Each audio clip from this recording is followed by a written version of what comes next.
اللہ پاک کے نام سے جو نہایت رحم کرنے والا ہے۔ دوستو دنیا کی تاریخ میں ایسے بہت سے انسان اور بادشاہ گزرے ہیں کہ جن کے پاس اتنے محل و دولت تھے کہ جس کا کوئی تصور بھی نہیں کر سکتا، لیکن آج کی اس ویڈیو میں ہم آپ کو ایک ایسے شخص کے بارے میں بتائیں گے جو دنیا کا سب سے انوکھا اور امیر ترین انسان تھا، جس کی دولت کا آج تک کوئی مقابلہ نہیں کر سکا۔ پیارے دوستو قرآن پاک میں قارون نامی ایک شخص کا ذکر ملتا ہے کہ جس کو اللہ تعالیٰ نے بے شمار مال و دولت اور بے شمار خزانوں سے نوازا تھا۔ اس کے پاس کتنا خزانہ تھا، اس کا اندازہ اس بات سے بخوبی لگایا جا سکتا ہے کہ اگر آج کے اس دور میں پوری دنیا کی مال و دولت اور تمام تر ممالک کے پیسوں کو جمع کیا جائے تو اس کا موازنہ نہیں کیا جا سکتا۔ قارون کے خزانے کے ساتھ تو پوری دنیا کا مال و دولت اور خزانہ قارون کے خزانے کا ایک معمولی حصہ بنتا ہے، بلکہ قارون کے پاس اس سے بھی کئی زیادہ مال و دولت اور کئی زیادہ خزانے تھے۔ پیارے دوستو آج کی اس ویڈیو میں ہم آپ کو بتائیں گے کہ قارون کون تھا اور اس کے پاس اتنا خزانہ کہاں سے آیا، اور جب اللہ تبارک تعالیٰ نے قارون کو اس قدر نعمتوں سے نوازا تھا تو اس کے باوجود قارون نے ایسا کون سا گناہ کیا کہ اللہ تبارک تعالیٰ نے قارون کو اس کے خزانوں سمیت زمین کے اندر دنسا دیا۔ پیارے دوستو اس ایمان فروز اور عبرتناک واقعے کو سننے کے لیے آپ سے گزارش ہے کہ ہماری اس ویڈیو کو اینڈ تک دیکھنا۔ پیارے دوستو قارون حضرت موسیٰ علیہ السلام کا چچا زاد بھائی تھا اور یہ حسن و جمال میں بھی بے مثال تھا۔ اللہ تبارک تعالیٰ نے اس کو بہت سارے حسن سے نوازا تھا اور حضرت موسیٰ کی صحبت میں بیٹھنے کی وجہ سے یہ توریت کا بھی بہت بڑا عالم تھا۔ پیارے دوستو جیسے بہت سارے انسان مال و دولت کے آتے ہی ایک دم بدل جاتے ہیں، ایسے ہی قارون بے شمار مال و دولت کے آتے ہی ایک دم سے بدل گیا اور اللہ کے پیارے نبی حضرت موسیٰ کا بہت بڑا دشمن بن گیا۔ پیارے دوستو اس کے پاس اس قدر خزانہ تھا کہ اللہ تبارک تعالیٰ نے اس کو اس قدر مال و دولت سے نوازا تھا کہ 70 اونٹ صرف اس کے خزانے کی چابیاں لے کر چلا کرتے تھے۔ پیارے دوستو ذرا اس بات کا اندازہ لگائیں کہ جس کے خزانے کی چابیاں 70 اونٹ لے کر چلا کرتے تھے اس کا خزانہ کتنا بڑا اور کتنا وسیع ہوگا۔ پیارے دوستو بات کرتے ہیں کہ قارون کے پاس اتنا خزانہ کہاں سے آیا اور یہ اس قدر امیر کیسے ہوا۔ اس کے متعلق مختلف روایات ملتی ہیں۔ ایک روایت کے مطابق قارون حضرت موسیٰ کی صحبت میں بیٹھا کرتا تھا اور وہاں سے اس نے علم کیمیائی حاصل کیا جس کی مدد سے یہ لوہے اور مٹی کو سونا بنانے میں کامیاب ہو گیا اور اس طرح یہ سونا بنا کر دنیا کا امیر ترین شخص بن گیا۔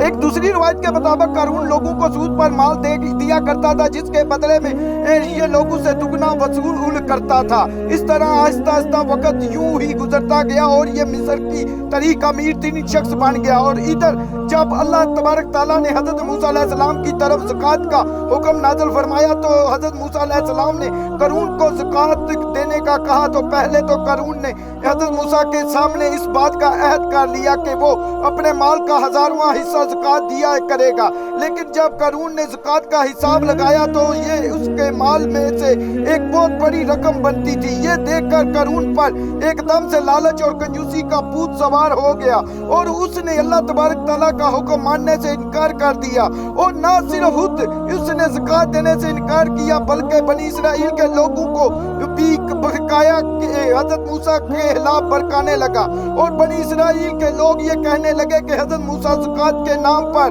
تم لوگوں کو مال پر قبضہ کرنا چاہتے ہیں۔ یہاں تک کہ اس بدبخت نے حضرت موسیٰ سے لوگوں کو دور کرنے کے لیے یہ چال بھی چلی کہ اس نے ایک عورت کو بہت زیادہ مال و دولت دے کر اس بات پر آمادہ کیا کہ حضرت موسیٰ پر بدکاری کا الزام لگائے تاکہ لوگ معاذ اللہ حضرت موسیٰ سے دور ہو جائیں اور ان سے نفرت کرنے لگے۔ چنانچہ ایک دن ایسا ہوا کہ حضرت موسیٰ ایک مقام پر کھڑے ہو کر خطاب فرما رہے تھے کہ اس دوران قارون نے حضرت موسیٰ کو ٹوکا اور حضرت موسیٰ سے یہ کہنے لگا کہ آپ نے فلاں عورت سے بدکاری کی ہے۔ یہ بات سن کر حضرت موسیٰ ارشاد فرمانے لگے کہ اس عورت کو میرے سامنے لاؤ۔ چنانچہ اس عورت کو حضرت موسیٰ کے سامنے پیش کیا گیا تو حضرت موسیٰ نے اس عورت سے فرمانے لگے کہ اے عورت تجھے اس پاک ذات کی قسم کہ جس نے بنی اسرائیل والوں کو فرعون سے نجات عطا فرمائی، سمندر میں سے بنی اسرائیل کے لیے 2 رستے نکالے اور بنی اسرائیل والوں کو فرعون کے ظلم و ستم سے نجات عطا فرمائی۔ سچ سچ بتاؤ کہ ماجرا کیا ہے؟ حضرت موسیٰ کی یہ بات سن کر وہ عورت حضرت موسیٰ کے جلال کی وجہ سے کانپنے لگی، اور اس عورت نے بڑے مجمع میں قارون کے سامنے اس بات کا اقرار کیا کہ حضرت موسیٰ کی بارگاہ میں عرض کرنے لگی کہ اے اللہ تبارک تعالیٰ کے نبی، قارون نے مجھے بہت زیادہ مال و دولت دے کر اس بات پر آمادہ کیا کہ میں آپ پر زنا کی تہمت لگاؤں۔ اس عورت کی یہ بات سن کر حضرت موسیٰ علیہ السلام کی آنکھوں میں آنسو جاری ہو گئے اور آپ اللہ تبارک تعالیٰ کی بارگاہ میں سجدہ شکر کے لیے گر گئے۔ حضرت موسیٰ علیہ السلام اللہ تبارک تعالیٰ کی بارگاہ میں یہ دعا مانگنے لگے کہ یا رب العالمین، قارون پر اپنا غضب نازل فرما۔ بس اسی کے بعد حضرت موسیٰ علیہ السلام نے بڑے مجمع میں یہ اعلان کیا کہ بنی اسرائیل میں سے جو کوئی بھی قارون کا ساتھی ہے وہ قارون کے ساتھ ہو جائے، اور جو میرے ساتھی ہیں وہ میرے ساتھ ہو جائے۔ چنانچہ اس وقت 2 افراد کے علاوہ باقی تمام لوگ حضرت موسیٰ علیہ السلام کے ساتھ ہو گئے۔ صرف 2 افراد ایسے تھے جو قارون کے ساتھ کھڑے رہے۔ اس کے بعد حضرت موسیٰ علیہ السلام نے زمین کو حکم دیا کہ اے زمین، تو اس بدبخت کو پکڑ لے۔